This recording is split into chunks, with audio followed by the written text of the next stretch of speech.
The overall three-dimensional structure of a polypeptide is called its tertiary structure.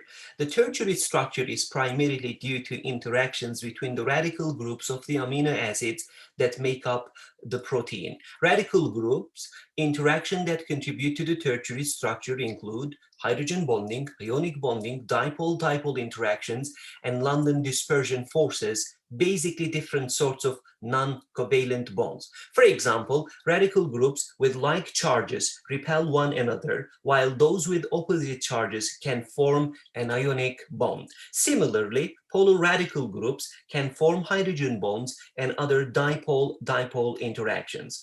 Also, important to a tertiary structure are hydrophobic interactions, in which amino acids with nonpolar hydrophobic radical groups cluster together on the inside of the protein, leaving hydrophilic amino acids on the outside to interact with surrounding water molecules. Finally, there is one special type of covalent bond that can contribute to tertiary structure, the disulfide bond.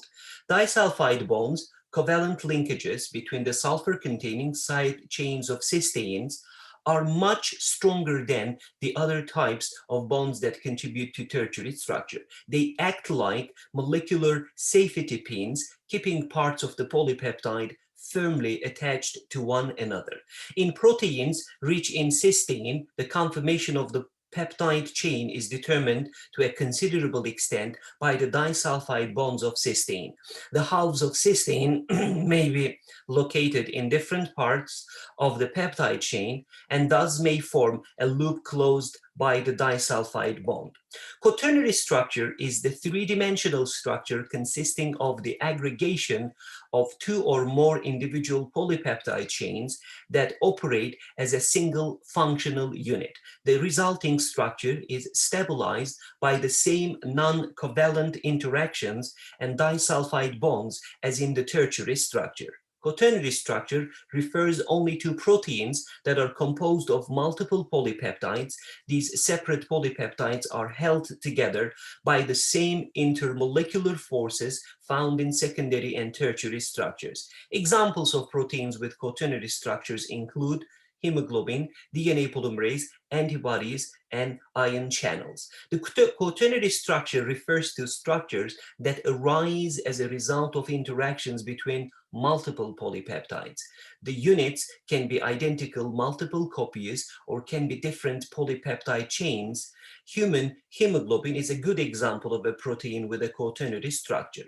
Each molecule of human hemoglobin consists of 4 polypeptide chains, 2 alpha chains, and 2 beta chains. The 4 subunits are linked to each other by hydrogen bonds and hydrophobic interaction. Because the 4 subunits are so closely linked, the hemoglobin tetramer is called a molecule even though no covalent bonds occur between the peptide chains of the 4 subunits.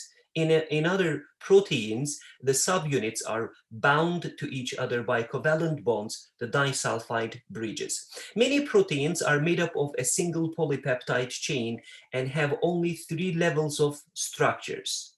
However, some proteins are made up of multiple polypeptide chains, also known as subunits. When these subunits come together, they give the protein its quaternary structure. We have already encountered one example of a protein with a quaternary structure, hemoglobin.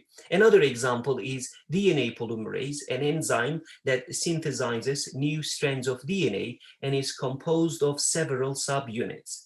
In general, the same types of interactions that contribute to tertiary structure, mostly weak interactions such as hydrogen bonding and London dispersion forces, also hold the subunits together to give quaternary structure.